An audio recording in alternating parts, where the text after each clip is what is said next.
Well, the politics and religion can be extracted from it by anyone who listens to it. But, for example, Use Your Fist and Not Your Mouth, I think, comes across as the only real political anthem on the record. But it was a sarcastic approach at dealing with the idea that I can't exist in a world subscribing to left-wing or right-wing or white-collar or blue-collar, and I wanted to create sort of the workers' anthem, a manifesto for black-collar people, because I said, you know, I most often wear a black collar.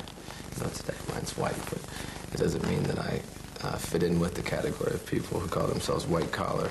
So that song, I think, represents the fact that I have not jumped on any sort of bandwagon to criticize the American government or make comments about the current president, because it's always been my job to challenge everyone who's been president in the period when I've worked, because I've been attacked by my own government. Well, mob scene is a chaotic event. You know, could be interpreted as a riot, or it could be interpreted as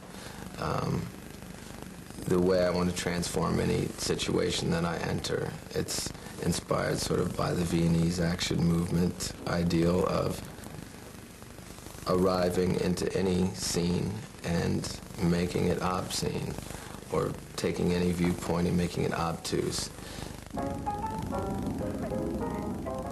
I have a face that you can throw on TV and it automatically causes controversy and asks questions, and just the name itself raises fear and confusion in so many Americans.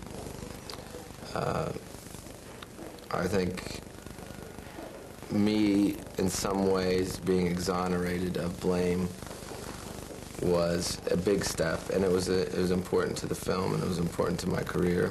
But at the same time, I can't support everything in the movie, because in some ways, attacking Charlton Heston at the end could be looked at as the way I was attacked, and I think ultimately the fact that I don't agree with it then also proves the point that it is an important film.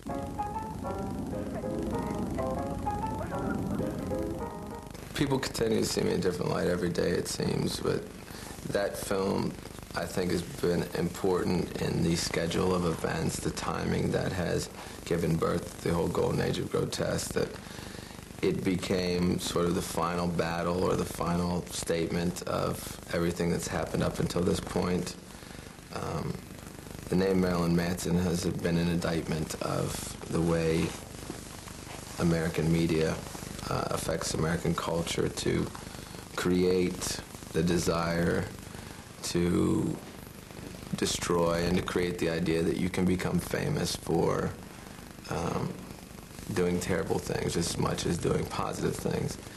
And events like Columbine are very much innately American.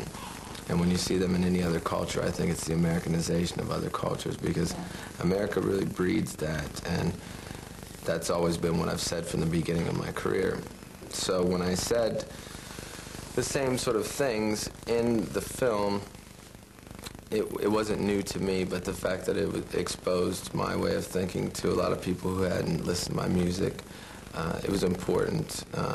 And not only that, the film questioning the ideas of entertainment and violence was very important and very timely to everything that we're doing. And I think even what I said in the movie about someone blaming me just now as I'm being censored, images that were supposed to be in the album, whether it be the images where I evoke Mickey Mouse or the sort of Otto Dix-inspired